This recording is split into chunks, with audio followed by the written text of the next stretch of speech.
Merci na confiance fidélité vous avez besoin jusqu'à vos amis l'autre comme Maniola na boké solo actualité politique et démocratique tout ça la moitié comparative na 18 ans Joseph Kabila Kabange le roi chef de l'État na 4 ans Félix Loko la tata mondiale démocratique qu'est-ce que Kabila a fait qu'est-ce que Kabila n'a pas fait qu'est-ce que Félix a fait qu'est-ce que Félix n'a pas fait notamment le automitu na kolo M23 Zaranan société sécuritaire et c'est démocratique et bébé bandeko suba bezan de Kabila c'est lui qui a amené l'infiltration. Toi na lembolo jolelo bo solo bo sembo na kati ya mutu ya masolo apoka lelo to vandi saliso na biso na matali Congo station sécuritaire est le Congo démocratique Janolo Pepe Ali na tango ya Kabila 18 ans est-ce que ba recette PDGI et comment qu'on les kaba ba signation est-ce que na époque ya Joseph Kabila Kabange na matali diplomatie tamlo kendenge longo bani alembolo joli ambote ndeko ngai mbote na balandi. En tout cas, merci beaucoup pour l'opportunité. Mbote pena ko débatteur. Population ta biso to kota na bozindo mamo ya lisolo ya poko lelo atande ko boni kamunga to zeti na mo la monente na bete so kimi ale bolo to kimi Janolo Pepe. La situation sécuritaire est que le Congo démocratique ale bolo. Quelle est la vraie donne parce que Félix Antoine Tshisekedi Tshilombo alobi boye. Abi mutozo luka kimia aza faiblete. Mutozo linga négocier aza pe yumate. Ce qui Kagame a ko ba FDLR na est le Congo démocratique. Il y a pas encore M23 na Rwanda. Alain Bolojo, où se sont les bon, il faut n'aller dans le sika monsieur Félix qui a le baki Makambwana. Pour bon bazaraya mo bo fandi bon, yete, yena chena mpanzi. Batu mingi baraboya musada pemena kopa ya masanga. Balobi. Mais tango ba kokoma liboso ya mutango ba komisu kolenga. Parce que vous remarquez que tout le monde a condamné, l'armée, la police, la population, les partis politiques qui ont opposition à lobby. L'Union sacrée au lobate, IDPS au lobate. Oui, pour aller. Yona no boya ofinga Kagame, Yona no boya Kagame. Baza aliéné. Voyez-vous? Souci na biso za kozongi sabatu na histoire. Po ba mona ke maele oyo eza osale malelo eza maele alelote. Ya liboso monsieur Kondo Mobutu bazaki na posa kolongola ibandaka. Babandai ko meka ezo simbate parce qu'il avait une forte armée. Ata tango bangaki ba na ko organiser mouvement insurrectionnel et bandai ko simbate parce que phase à l'époque ezaki une forte armée. Ba moni que l'obstacle ezaki armée, il faut pas déstabiliser armée, il peut pas déstabiliser économie. Bah, il faut alimenter les partis politiques qui a opposition. En l'occurrence, l'IDPS. L'IDPS va utiliser en interne pour chercher à fragiliser Mobutu. Pour Bobo Sanate, Etienne Tshisekedi na Batunaye va participer à la sacralisation du pouvoir à Mobutu. Bah, il y a qui va utiliser pour désacraliser le pouvoir à Mobutu, ça fragiliser d'abord l'administration et bah, il faut le son embargo. Moutounion soit a ébi histoire ya Congo, c'est à cause il y a eu deux pèses neto dans embargo lelo. Botuna ba papa nyonso ba kipara mamba politique à l'époque. Bazwaka dosso ba bengaka ya lititi mboka. O ezalaka makambo ya ba étudiant Katangé na ba étudiant Kasayen luba na niveau ya Lubumbashi, université à Lubumbashi, ba formaté ango ba kosi ki y a plus ba tebele ba kufa. Baya ko kanga lui Alphonse ko ya gialo o azaka gouverneur ba kenda na ya kota na kasho a umela mutabimisa ekuti zaka ba Kabila o a umela kuna balobi ke ba formataki ba zwaki ba soda ba utaki gemena na gbadolite ba nego boma ba étudiant ba luba ba jui dossier ba porter à mon niveau ya ba bloc à droit de l'homme à Nations Unies nde bango ba yeko bango na conseil de sécurité ba yeko za résolution interdisant à tout pays ya côté que l'État congolais mandoki. On a toujours en 90-91. Tant que si deuxième étape, il y a qui m'a mort pillage. Bah, il faut formater pillage, bah, désarticuler l'économie, bah, entreprise, union, surtout, les qui paralysés, bah, piller, bah, société, surtout, bah, il faut engager, bah, congolais, bah, recette publique et kiti. Bah, il faut organiser deuxième pillage, dans 93. Aux hommes, on est, bah, la synchronisation, 93. Et c'est en 94 que nous, bah, il faut Abiyarimana. Abiyarimana qui était un allié de taille, il y a Mobutu na partie est ya Congo pour banda ko sécuriser ezaki nani Burundi na Rwanda ba on bazaki lokwa bouclier, il y a pouvoir, il y a Mobutu à l'époque, parce que mais le même bouclier, le solo est allé Bolodjoa. À l'époque, pas Joseph Kabila Kabangi, Rwanda peut menacé que le Congo démocratique. Non, mais effectivement, il y a une bandaka stratégie, bandaki déjà bandaka. Tant qu'on va communiquer en 94, que va bomi président Abiyarimana, mbala moko eye comme masiko, on va benga génocide. Bautu na bautu, bautu na bautu, bami bomi, batuchi na batuchi, bami bomi, bautu babomi, batuchi, batuchi babomi, bautu. Parce que c'était tout un réseau. Parce que moi, tant que Abiyarimana Koufaki, le pasteur Akoma Kawana, Akomaki président, comme on a Bizimungu, le pasteur Bizimungu, a géré période de la transition, nani, Gatagama a comme président. Tant que comme président, tractation de ça c'était vers 95, il a formaté ce qu'on AFDEL dans 96. Mais quand on imagine, période qui déstabilisé, 2 ans suffisait, bongisa armée, mi préparé, il faut attaquer. Et là, on va tout attaquer. Kagame Azaraki, agent à renseignement na Ouganda, alors qu'il était rwandais. Pour l'année, parce que moi, si il y a Museveni, Azali, Ndeko, il y a Kagame. Vous savez, il y a des ramifications à Makashiwana. Ndeba yoko kota Afdel. Laurent Désiré Kabila, tant que Zaraki na Bukavu, Azaki porte-parole. Aeko Koma, président à Afdel, tant qu'on va à Lubumbashi à s'autoproclamer. Parce que l'Afdel a été créé en dehors de nos frontières. Tant qu'on va au Kotawa, général Onani, ya Rwandais, James Kabarebe, Alaki Mokonzi, ya Soda, Alaki chef d'état-major. Et puis, Maramou de Tueko Salawana. Merci. Mais phase, il y a souka infiltration. Oh, tozana ngol lelo badnyo so baole la. Et ça m'a entré à Afdel. Bon, Afdel est là qui est élément déclencheur. Mais oh, et sali que to comme lelo. Et d'aller accord global et inclusif. Merci beaucoup. Merci beaucoup. Jean-Laurent Pépé, tu vois que vous les gens du PPRD, vous les gens du AFDEL, vous n'avez pas les leçons à donner au peuple congolais. Il a retracé les faits. C'est vous, le PPRD, c'est vous, l'AFDEL. Nous, même, bon, déclenchant le Congo comme une instabilité dans cette école démocratique, Jean-Laurent Pépé. Non, mais d'abord, merci beaucoup pour notre tournant de Konanga Rodrigue, qui n'a pas spécifié les membres de je vais aimer par rapport à développement ou à la terme et à l'histoire. Mais avant de répondre à mon tour, il y a toujours important de présenter joyeux anniversaire. Les anniversaire, il y a autorité morale à la ligne de Joseph Kabila Kabangi, père de la tendance politique donc, merci à Zali, joyeux anniversaire.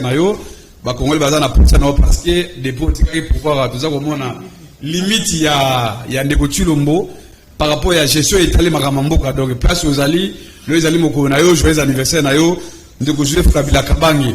Deuxième élément de Konanga Rodrigue oyebi ki tozana obligation beaucoup morale n'est-ce pas ya ko remercier ba congolais o ba accompagner biso lobby après marche au to sala ki yango les parce que bi biso ba tozali na kati ya bloc patriotique to sala ki marche moko citoyen n'est-ce pas pour dénoncer d'abord agression Yambo na biso makamita o gura za lango para ko dénoncer n'est-ce pas complicité oyo Félix Tshisekedi akei ko lukango entre yena Paul Kagame et également mais complicité ça na niveau nini ndeko na ngata n'est-ce pas que non voilà Jean-Laurent Pépé makamita ya procès électoral il faut trouver compromis de sorte que dans 2023 Toki na élection oyo et vous en a trichérité. Merci. Et la élection oyo qui doit te renouveler. Jean-Laurent Pépé Yoka Motuna qui a amené l'M23 dans l'école démocratique. Quel est le propriétaire de l'M23? Non mais question est simple le Konanga Rodrigue. Question à M23 d'abord il y a M23 dans mouvement du 23 mars. Mouvement na l'autre zolo belango parce qu'ils ont sur la puissance nango. Maintenant il y a zone ici en.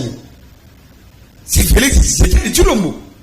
Tu le monde est responsable, n'est-ce pas? Il y a tout, il y a force, il y a mouvement dans la mission. Donc, Kabila, s'il te plaît, donc Kabila sera la négociation de M23. De Gorodi. N'a tout ni vraiment, tu m'as tout le monde. Kabila, c'est Félix était où? M23, et Kabila réussit, n'est-ce pas? Il y a connaître ces mouvements. La question principale est que non, Kabila le monde qui n'a pouvoir. Mouvement des actions macacité, il va déjà totalement anéanti. Nani alimenté par nous. Nani a joué, c'est pas moi, c'est ça le problème, question à moi. Parce qu'on a l'impression que Pendant groupe ça ramène sur dans l'est ya Congo. Le M23 juste pour leadership na bango. Il va comme représenter les restes du mouvement. Ce qu'on a alimenté bango. Problème c'est ali ngona. Problème ma casse dans est-ce que c'est tu le monde pendant la gestion na yé. C'est lui le responsable, il y a l'autre oh. Il montre ça comme non, c'est lui le problème il y a Congo. C'est lui-même les traités, c'est sur le mot. Ce n'est pas que Luka non, et ça Kabila non. Kabila n'est plus là. Kabila n'a pas le pouvoir. Il y a un président qui est là avec son gouvernement, il a tous les leviers du pouvoir. Donc il est censé apporter ma solution au regard de l'Ogon Agnoso. Il ne faut pas que Luka passe à Kabila non, au moins le pouvoir. Son aussi pouvoir. Parce que les actifs et les passifs. Un homme d'État s'assire. Un homme d'État ne va pas que non, parce que tel a commencé. Non, c'est pas ça. Et tant que par rapport les gens dans la banane, on peut supporter la banane dans la mongo. On peut moi na moi sur on a dit non. C'est ça le problème de notre pays donc. Le problème c'est dire nan est responsable de retour M23. C'est le coach le mot. C'est lui le responsable. Et c'est lui qui est censé donner des éléments qui justifient que c'est le coach s'il te plaît. Quand on dit Yoka Motuna, tu peux donner des éléments qui va justifier que c'est Félix Antoine Tshisekedi Tshilombo nta azonki M23. Mais c'est très simple. Donc Namboka Yoka, Namboka Oyo. Kabila est parti, Tshisekedi a eu pouvoir. N'est-ce pas? Namboka Paul Kagame, il est venu sous la règne de Tshisekedi. Namartir Awa, allez à l'obéa mon abaye, Mamze Mouwa, Yona Naboya Kagame, Nagichas Awa. C'est l'IDPS qui est chanté pour la gloire de Kagame. Non seulement qu'on s'est limité, Wana. Tshisekedi a fait combien de voyages dans Kigali? Non seulement il va voyager de Gonanga. Les accords signés récemment avant que Bakangana Ndego, François Beya qui était dans Kigali de Gonanga. Pour rationaliser encore ma relation. Oh, tu sais que la Tinda pour la Kagame, n'a pas de bisou. C'est pour cette raison que non, nous on y va bloquer pas tout. Nous avons signé que non, Bakor a gagné pour signer Wana. Parce qu'on a l'impression que tu sais que la Tinda Bakor, pour la mettre fin, n'est-ce pas? Quand nous avons Kimina Kagame, un négociant qui peut négocier, n'a pas payé Wana. Malheureusement, ça les votre face. Parce que Kagame a accès qu'on fasse bien. Malgré tout ce que tu sais que la presse Kagame.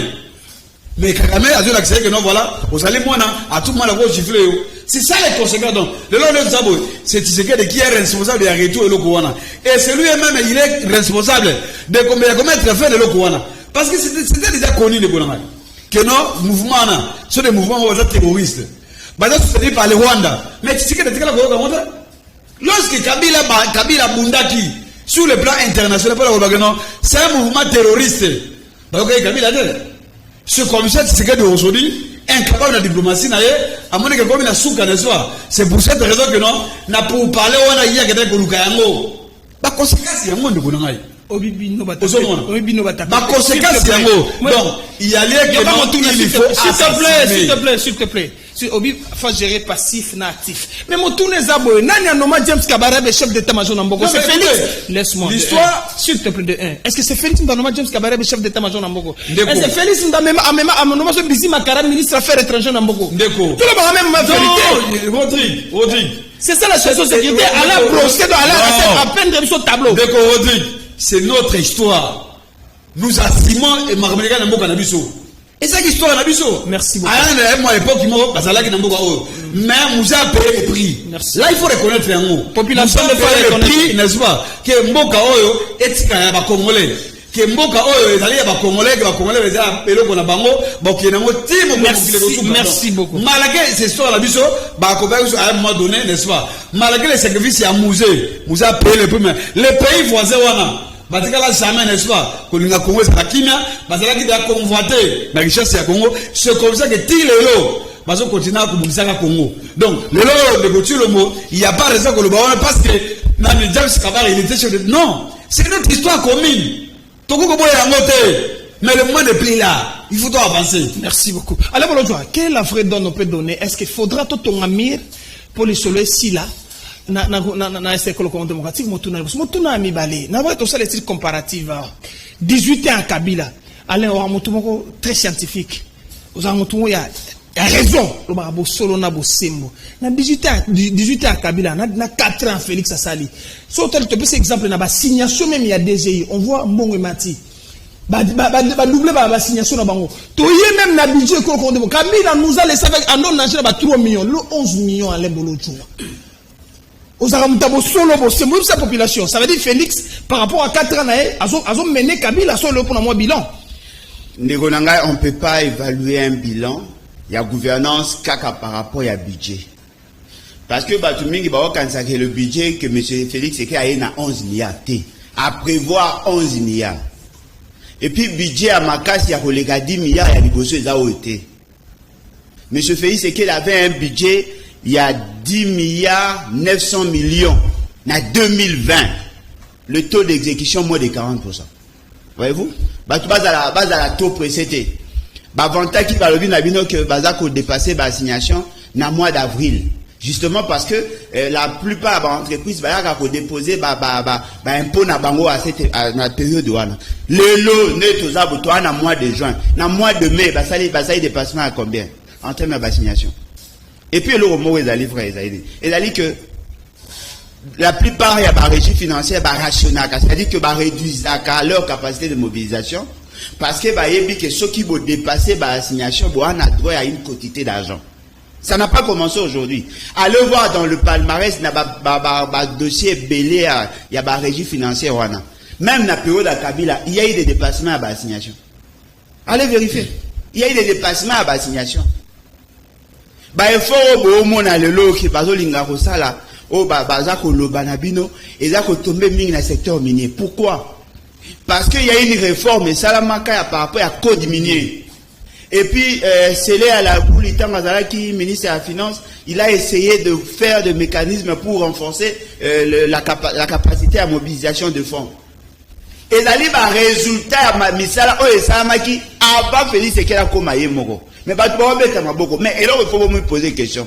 Bolobi qui vous mobiliser Mbongo et Belé Koleka o Ezalaki. Pour nani batu bazé impayé. Pourquoi le projet de finance d'investissement est financé? Mbongo ya l'État bakabola en 3. 40% il y a ba province en termes de retenue à la source de comment rétrocession.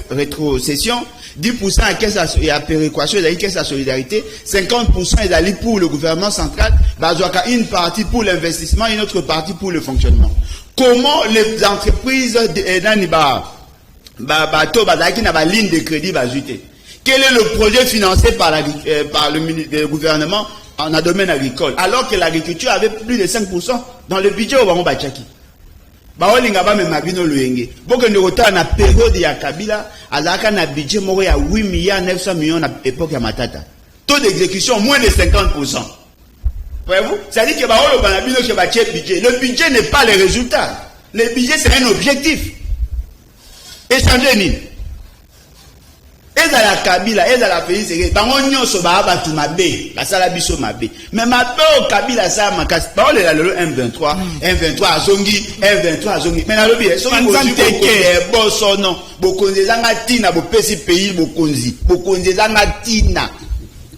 Voilà pose ma me changer ni. M23 colonel nani ale boloji. Non mais colonel eza bango FCC cash. FCC cash. Les actifs na les passifs, il y a moi la FCC cash.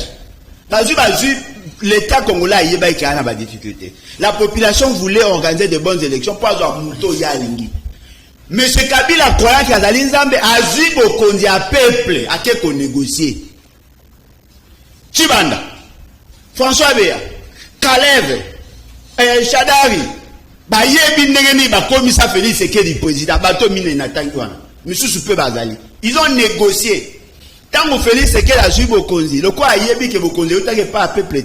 Abandonné Kobanga, parce que Kagame a alerté qui a dit que le quoi a dit président de l'Union africaine, a alerté qui va publier les résultats. Ceux qui va publier les résultats, Bango va se pélater, parce que c'est président de l'Union africaine. Félix Sekedi a moni que Kagame a téléméri Bokonzi. Et puis, Félix Sekedi n'a pas ou mais Bokonzi, il faut un bon terme à Kagame. Félix Sekedi a kenda vers Kagame. À cause, il y a pouvoir au pays Kabila a fait ça là-bas. Comme ils ont signé des accords, Kagame était présent. Comme Luka Kosepelisa Kagame, Kagame a ici, voilà, la sécurité à SL, prédécesseur, a signé un accord, Batouana Bazako Lelawa. Félix Sekedi a saka effort pour Luka Baboma, moto. Il n'y a pas ça là, promesse. Étranger, Congolais parce que Kabila a signé les accords. Pourquoi Kabila ça qui m'a il faut la Dakar le Kabila. Batouana bazo ya baoboma ba Congolais. Bazo bi ça fait c'est que OK ne ma on c'est la diplomatie. Ba musu avec vous c'est la haute diplomatie. Haute diplomatie on me met bisoli. Ndeko nanga nazo bi ça depuis na botama. Non on a connaître humiliation le on a connaître la pays sécurité. Oza mokonza obanga ko banga. Mais quand on imagine yo za papa. Atoza makasi te mutu muka beti mwasi na obeta bana yo. Bana ba ode la ta yolo bazo banga ba olenga ba ngotu ba olenga. Quel degré d'humiliation. C'est dit nenge tozayi le loboé peuple a se retrouver té. Attends sali ba marche. Non, marche ko dîner zo sa aventure quoi. Kabila 2018 ami komisa Nzambe azui bokonza peuple a petit la pays sécurité.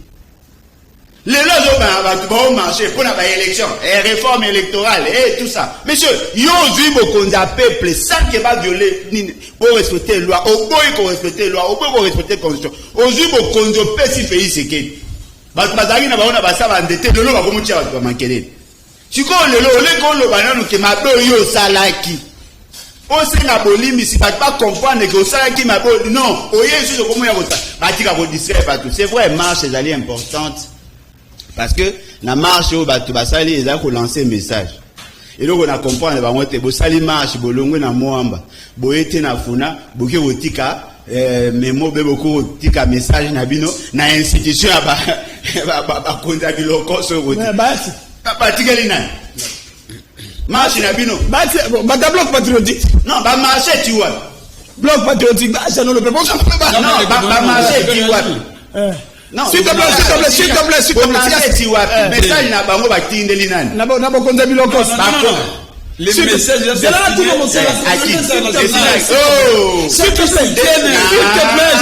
s'il te plaît. Communauté internationale va okosa. Merci beaucoup. Yo so mona communauté ba sa communauté internationale ba benga na ambassadeur. Merci beaucoup. Botindeli Félix Tshisekedi ba na bino. Merci beaucoup. Jean le Pepe. Tu vois ezala bino ba tableau patriotique. Ezala batu à Lamuka, ezala batu à Ninibo. Apparemment vous êtes toujours derrière le chef d'état Félix Antoine Tshisekedi Tshilombo. Et mon ami, allez bolo tshalobi nini hapa. Abi bo konzina bino akala bilokos. Bino ne bonyokoli peuple.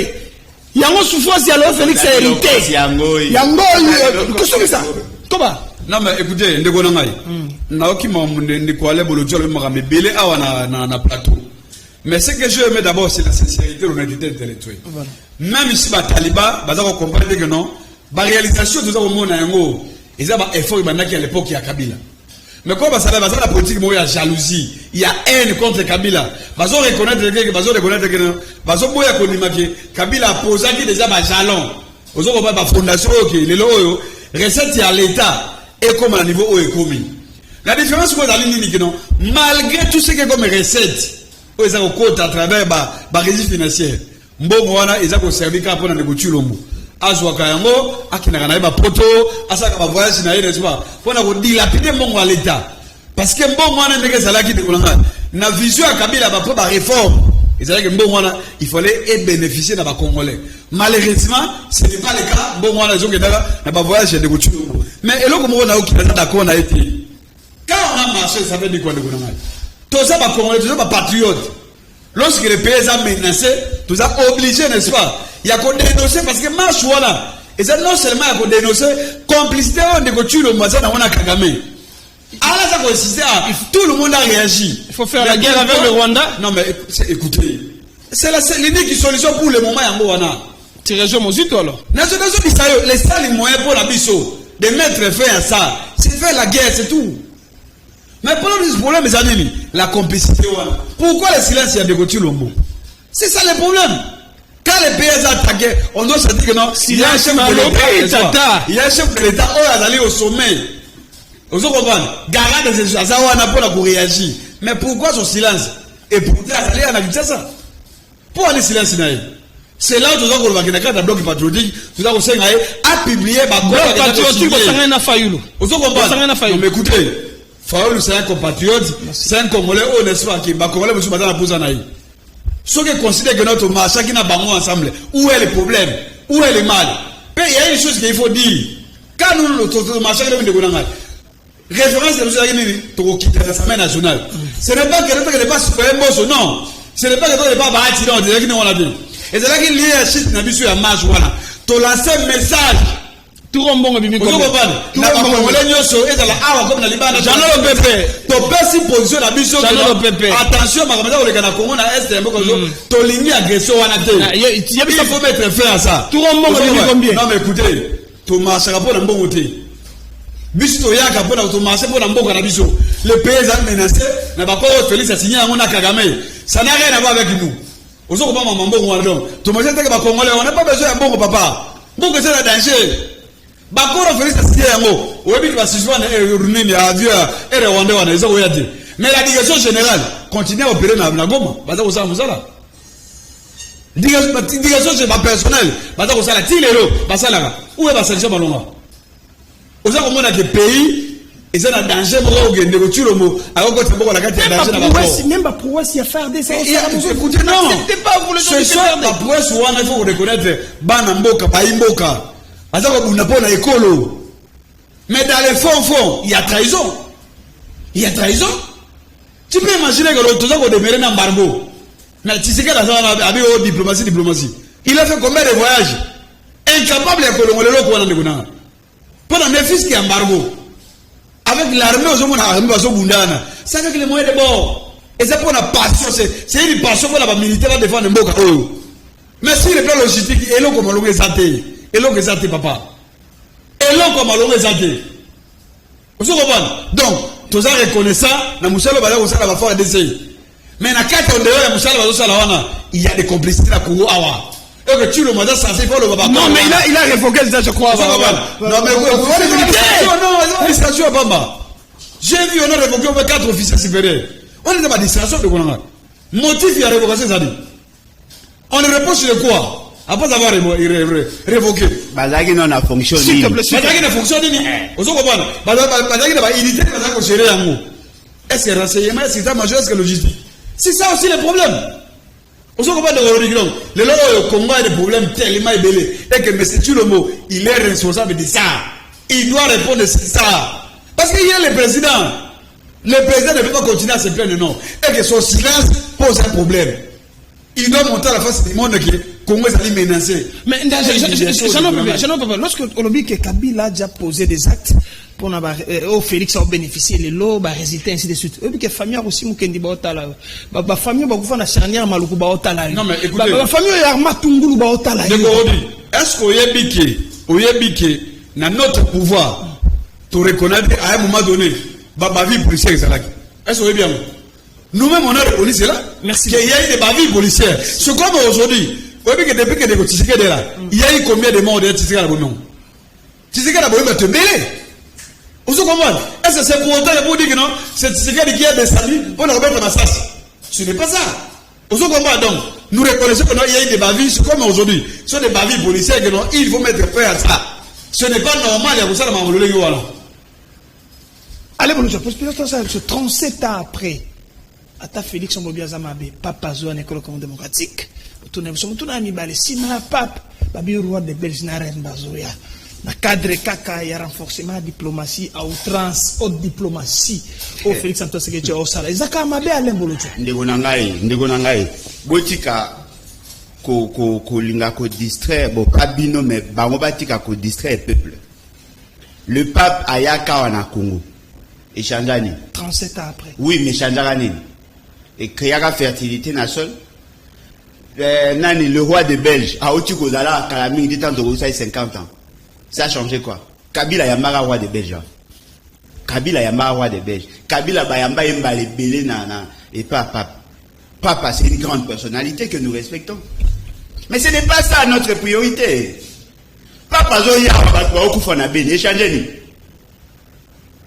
Roi de Belge Azoyawa. Est-ce que vous dites que roi de Belge a dossier na biso et ça pas congolais faut atteler. Il doit nous payer l'argent. Ako futa bino mbongo nini pour kusamba telo mote. Ba okumisa ba ya na lina lumumba tout ça. Non, mais c'est pas ça la priorité. Le honnête toza bo beta masolo mbongo ekoti belé. Na okama Félix Sekedi Paye a ebisabino mbala suka pesa ka tenu na soldat zalaka. Après soda oya eko ayena bango ba milice ba chikata après ba chikata après sina nteni policier ana teni akala soda na tenaka ba koma osomba ba teni musuza azu asomi tisi libanda atongisi aotsomba botini ya bato ya gardenage aoke no lukabere na tombola soda akomi clochardiser soda on est que bon investir na maramba ba soda pour que mboka na biso en sécurité non bo be ja soma solo wa de beja oya ni biso toza ya en charge biso to futa na logement na nyoso biso toza en charge parce que bino mtu invité. Oh non, azoya diplomatie. Ce qui diplomatie a Félix Tshisekedi est agissante n'engé ba parole ba. Boye bisanga facilité à kata ko za visa à Belgique ça. Le lorsque mutanga ke ne ko za visa na Belgique ana facilité et là on échange. Et là on échange. Ba wala na Félix Tshisekedi na bande on a biso ba comme ça Félix Tshisekedi ya za. Ba ba Félix Tshisekedi longola ambassadeur, longola te ba opanga. Longola te. Est-ce que vous avez vu qu'à l'époque, Kabila Benganaka ambassadeur de l'Union européenne? Oui. Si vous avez vu Bengana ambassadeur rwandais. Rwandais! Karageya. Baopanga. Nous sommes en illégitimité à pouvoir. Il y a un seul baguette. Nous jamais Kabila le fait d'avoir fait des pays ce qu'il est. Pour nous sommes vivre à cause de l'illégitimité à pouvoir. Pays ce qu'il y a une onction. Moi je pense que le peuple congolais, au se distrait. Yo, Oloba, Kabila, Félix Tshisekedi, Olomwe, Pena Marche, Kobanda, Soki, comment, commune ya Ngaba, au Beti Makoloti, au commune Assemblée nationale, au TMI, tu lancé message dans l'Assemblée nationale. Puis, lancé, papa, bati, tu vas sortir l'élection, pour côté, ah, tu as un problème, attention, au lieu de Ngaba Bomaït. Bati, il y a vraiment attention. Ngaba Bomaït. Pas nan. Oh, il y a sa population, s'il te plaît. Député Kuluna. Oh. Bien, tout ça. C'est grave. Et là, ils ont livré, ils ont dit que Bisso, toi, on a posé un changement. On a posé un peuple. L'article 63 a conseillé le Biboé. La défense de l'intégrité territoriale, c'est un droit, mais surtout un devoir sacré. Article 64, le Biboé. Mutu nyonso akozwa mutu nyonso tala ina droit ya kotelemela mutu azwi bokonzi na ndenge ya mabe aosaila ngo na ndenge ya kanza bakoki kotelemela ye. Félix Tshisekedi azana ba preuve nyonso ya haute trahison patu bopanga patu babi rais mutu makasi rais bakasai rais osala quelque chose ye ba zongi akotisi na mamulongo papa o créer monstre na yo yondo kolunga o de faire kopenga peuple te tango kenda ina kingakati ko solola peuple za yakite. Babiloko il faut biso ça les alliés que pousser Félix Tshisekedi à Longwa. Article 64 à Longwa to pousser na démission. Plus il y a Zagozala, plus Rwanda a gagné terrain. Ba aventure za osama ndeko nango zo imaginer. Ba lobi ke ba pesi budget ya ba opération pour na o ba bengi état de siège 36 millions. Koloba ke bwana 21 000 militaires. Beaucoup ti ba moins de 10 000. On est que vous qui ça militaire, vous qui ça équipement, vous qui ça prime, vous qui ça soldat moyen, vous renforcer police. Vous pouvez si 36 millions. Mais soi-disant député automate, sobe ba jeep, na ba sénateur plus de 36 millions. Ou on a bitumba. On est que vous tiens moyen, coronavirus 366 millions à la communauté internationale. Mais guerre 36 millions. Merci beaucoup. Ma preuve nyonso ya haute trahison ezali. Mais batu ba obanga ba olo bate. Merci beaucoup. Boze la o raïs. Aosa elote. Monstre wana yem takriak. Raïs aosa ni lote. Papa zo reine. Soki rwana nani yazo ndoko apesi makanisi abi. Il faut vraiment ko équiper ba militaire na biso kusunga bango misolo to ba effectif. Poto ba neni rolonga bitumba école ya est école démocratique. Non mais ndoko Rodrigue, il a raison partiellement Azan a raison na yé. Parce que toi tu penses que ceux qui pas payé à remettre fin à l'insécurité. Ceux qui pas payé, il y a un effet au cadre de corrosion dans Paul Kagame. À Osala Yamota, pas passer à la cadre de la visite pastorale. C'est pour réconforter encore, n'est-ce pas, les chrétiens catholiques. Avec tout ce qui s'est passé 37 ans après. C'est la visite pastorale. N'a rien à voir avec la politique, ni même la diplomatie. Il y a des monde. Ce n'est pas que comme on a dit que non, on a décaissé des millions de l'argent pour la mobilisation, pour la guerre, papa, non, on n'a pas besoin de ça. C'est comme on a ça pour l'activité à Patrice Emery Lumumba. pour le 31 reliques je crois les 20 mai et les 20 juin. Ce sont des millions à bon quand nous disons que non, régime a tissé que déjà régime où il y a jouissance. Là où il y a besoin de priorité de l'État, tout ça comme on a un côté. C'est ça le problème. Ce sont des moyens que normalement il fallait qu'on affecte un mot. Là où il y a des problèmes. Mais bon, il y a d'ailleurs. Bon, il y a des distractions. Bon, il y a des fêtes, des musique. La jouissance, c'est un voyage. On va porter et l'eau comme au côté d'un boka oyo. C'est quoi le bani? Mais peuple congolais, n'est-ce pas? Il faut à soi là comprendre que non. Moto va penser qu'il y a confiance. N'est-ce pas? En 2018, à Sali et l'eau comme au côté. Qu'est-ce que c'est dans le côté? Non, je suis dans le élu par le peuple. Et tu il est censé, n'est-ce pas? Par rapport à la gestion d'Aïa Mabé, 2023, les mêmes populations à sanctionner. Peuple a sanctionné Yemoko. Par rapport à ce qu'on est à la limite, il y a pas autre chose. Comment est-ce qu'il y a un président? Allez voir les militaires de Badoléla. Là. Que le monde la police de Badoléla. Tenir exact comme un cop. Au second moment déjà. Mais tellement on est au la présidence. Tellement on est au dans voyage dans la présidence. C'est absolument rien du tout. C'est comme si Congo, ils ont de la malchance. Il y a IDPS n'a pouvoir. Parce qu'arriver à IDPS n'a pouvoir de Bonanga n'a habité. N'a habité. Via la Congolais, ça passe, ma électricité, Michel a goûté, ça lui qui est sorti dans parti populaire, parti de masse, mais incapable de créer même les emplois de Bonanga. Tala va gérer la négociation des personnes qui va Nagawana. Moussala Malongé Zadi. Kabila aussi a créé des emplois. Mais Kabila a laissé, c'est Kabila a laissé. Et on doit continuer dans moi. Kabila a créé des emplois. Kabila a laissé. Il y a un monde de emploi netinin. Babi a tiré son jackpot n'a pas foot. Vous comprenez? Ce sont des sociétés dans d'autres pays aussi, Basalaga. Jackpot n'a pas laissé quelques emplois, mais le régime a tissé mais au cours de jackpot. Mais je dis ce sont des sociétés au travail, dans d'autres pays, vous comprenez? Et ces sociétés, les sociétés privées, ça n'a rien à voir avec la création d'un plan sous. Contrairement à régime c'est pour cela que non, voilà, bisous de continuer dans l'île. Les disent que non, il faut, n'est-ce pas? Bah, marché, bogotik la bâti, mais mon ami, non. Bisous de tigala bâti, ni moso, ni bâti. Botik, bon, peut-être pas nani. N'est-ce pas? Mais moi, non. Bon, peut-être, mais mon ami, pas nani. Les sites, n'a bisous à marche. L'Assemblée nationale. On a lancé le message. À qui? Message déjà décidé. Ni à Bosso, ni à Bati. Mais à qui alors? D'abord. Non, écoutez. Message, il a besoin. Tu adresser au peuple congolais. Peuple congolais n'a pas deuxième message, il a besoin. Tu adresser on a fait ABC. Oh, bah, on a écolo. Malgré que c'était dit, Adam Oulembo. Troisième message, il a besoin. Tu aurais intérêt encore de Bonanga Igino. Il faut un consensus. Magamétal, la question électorale. Et on a besoin de ça. Il faut signe. Et on a encore été dit que mais c'est le mot. Il fallait nous écouter. Il faut à 4 pour parler wana. Oh, il y a des hobbies. Il faut à 4 parce que c'est le même qui a créé ça. Tu as dit que l'on déroule le mot. La question est d'accord au signé la Kagame. Na Uganda, où sont ces accords là? Parce qu'on a l'impression que au signé qui va encore pour la Volucapé, Kimia, na SDM, Kimia au secours exalté. Guerre et zombie, Bibisa a moto mona yamu. Parce qu'il y a complicité que non entre il y a Paul Kagame. Yo so mona wa bide bonangai.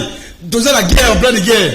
Bokangi des militaires et ba Rwandais. On est au Rwanda on peut là-bas koluka ba couper ça va. Information. Na niveau renseignement, malheureusement, de gotu le mot. Comme ça diplomatie trop faible ba voyage. Bouf, ba benye na ngola. À qui aller retour? Monsieur a dit non, il faut libérer ba soda Mbalwana. C'est ça la diplomatie. Aujourd'hui, comment Makamambo a banalisé c'est comme ça que je dis, allez à la région de Wagner, c'est l'heure de trésor. Parce qu'on ne peut pas comprendre que Kagame, il est chez lui à Kigali. Il appelle Lorenzo, président angolais, a eu satisfaction, va libérer la Soudan. Mais pour nous, c'est ce qu'elle a accueilli voyage aller-retour. C'est ça le respect à Congo Abisso. Non, on a un problème. Et le seul problème, c'est quoi il faut ma ponami ya malamu. C'est ce qui nous reste pour le moment. Parce que le peuple non mais écoutez, Mboka Oba Congolais va se belé à postuler. Ah, Kabila soutient. Vous comprenez? Kabila, et ça ne comate Faulu, et ça ne Moïse Katoumi, Et ça quand des commentateurs, tous les commentaires, mais vous aussi, vous postuler. Vous, le César, c'est quoi? On doit tout faire pour nous dire si c'est à côté. Merci. C'est qu'il faut faire un apôtre parce que, à Messiah, un apôtre, un apôtre, motomosu, allons, on mboka, on place les alliés. Merci beaucoup. Allez, Bolojwa. Ndeko, Jean le Babi, Mboko photo bengana Félix, Tozong sa même Kabila. Il a dit ça. De deux, Kocha même Moïse Katumbi, Kocha même Martin Fayoulou, Kocha même Mozito, Kocha même Mata Tampogno. Alain Bolojwa. La configuration, il y a politique, il y a Tozo Kende. Est-ce que Félix te repose ce deuxième mandat parce qu'il a une vision? Impossible. Oh, vous tournez. On nous a la question de ma vie. Il y a non tenu. Pourquoi il n'y a pas son autre? Il y aura un peu cet exemple. Les Congolais ont un gâteau de M. Félix qui a déclaré guerre à Osalamote. Bolo Tate. Attaché au Bossé, il va marche. A Osalamote. Atabotigi, mais on va jouer. Attaché au Bossé, il va marche. Attaché au Akomo Mali Bende. A Osalamote jamais. A Obanga. Et là, on me faut boyer Bango. Le Rwanda a ce qu'a attaqué Bisso Ouganda au côté là. Boka Moate Burundi au côté. Parce que la déclaration est ça, il y a Ouganda et Zola Sabino que ceux qui vont simbi Rwanda, Nana Pola. Mais le Bobo, l'ingabo comprendre que Bobo Sana. L'armée ougandaise, la troupe ougandaise, basée par Nabiso sur invitation à Félix. Ata basali déclaration wana balobi ke ceux qui vont Rwanda zana bitumba ya kokota na cadre ya vision ya Imatuchi tolobela ngo awate na cadre ya vision ya Imatuchi bango ba ya kokota Félix ka za même pas na courage ya bolisa ba Ougandais et si libolonga ba projet présence na bango pa na ba bakise bango mikolo muto déjà lobi ke ceux qui vont kundisi Rwanda ya kokota la Rwanda bino bo tika na mboka na bino projet alors ceux qui vont kundisi na Rwanda. Mais attends déjà na ba allié na kati ya mboka na biso awa. Papa Mobaki aloba na bino clairement aloba na miso batimizo tout boyoka. Que pembe na M. Félix que eza na bato bazaki na service ya sécurité ya Rwanda. Atangi biselele azale loti awa na Félix que bakabwa ina ite. Dites-moi. Bon moi te Félix que azo mi en danger mo. Et la peuple to kufa te. Ce qui le Kagama nyasa na MAB. Ana batune de pembe na. Bazo bisao que keba oza mal entouré aboyi. Souvent mutara incapable à répondre à ba collaborateur à Malonga. Même Combo ezaka mobulu. OK, makambo ya tout ça ba pero. Kama be. So yebisanga nani akoyi kolinga mutuka fe seki aza. Yana loba na bato soko lali. Oloti ndoto que Félix seki aza président au-delà de 2023 il faut sambela. Hôtel mo sambela milimo mabe. Nani akondima Félix seki aza président de la République. Boyebi akuta soda blessé de guerre na combien? Na 30 000. Blessé de guerre na combien? Na 30 000. À l'époque, dollar ils avaient na combien? Ils avaient na 16 000. Le lot de dollar ils avaient na combien? Il y en a 20 000, 25 francs. 20 250 francs. Est-ce que vous avez imaginé? C'est-à-dire que Félix c'est que d'Aozo a mbongo epelé. Mais bateau va bunda pour na école, ba condition ana. Tous les blessés de guerre va comment va mendiant. Papa va travailler na ba retraité nous sur base na ba difficulté. Salaire il y a plus de 300 000 enseignants ba foutité. Ba député misu ba koufeli biso après ba zaki na un paiement à salaire. Ne to ba lo ba misu ba na ba 8 mois ba misu ba na au-delà. Ba province union c'est comme ma baie désordre. On a vu la Kinshasa 500 000 babeki. Ndeko nangai oza mboka bakuluna te eza mboka bajango te nazo bisa yo e koma ka mutafani na beta kopa beti kopa bimisi ale biso mbo bali biso mbo ram de yango na ministère de finance nazo ya biso yana olo babwe pona nga soki ça na kolimbisa ka jamais Kabila le fait d'avoir fait des pays c'est que président de la population. Merci. Non to vivre libabe nyonso ya mukili to komi na soni ba wande ba opinga biso pona nini Kabila dit bokonzi ya peuple yena nanga de triste mémoire ba kopesa ba bato. Merci beaucoup. Jean Pepe Michel sur 30 secondes. Ndeko na ngai mboka oyo to moni déjà limite ya ndeko Tshilombo À cause ya Kabila. Kabila très important. Comment les pays ont agressé? On a vu les messages entre chef d'État Maman Museveni et Paul Kagame. Mais tu sais qui dit apologie encore à mutualisation. C'est ça même la trahison. Et que nous non c'est à Félix Tshisekedi. Papa, si c'est que 2023 il faut qu'il a. Bon, on entend. C'est le seul moyen. 2023, c'est dans 18 mois. Il sera incroyable. D'abord, tout le monde a la case pour Bengana. Mais ça, carré garde. Mais tu sais qu'il est déjà incapable. Merci. Il faut te supporter momentanément. 2023. Ah bon? Non, mais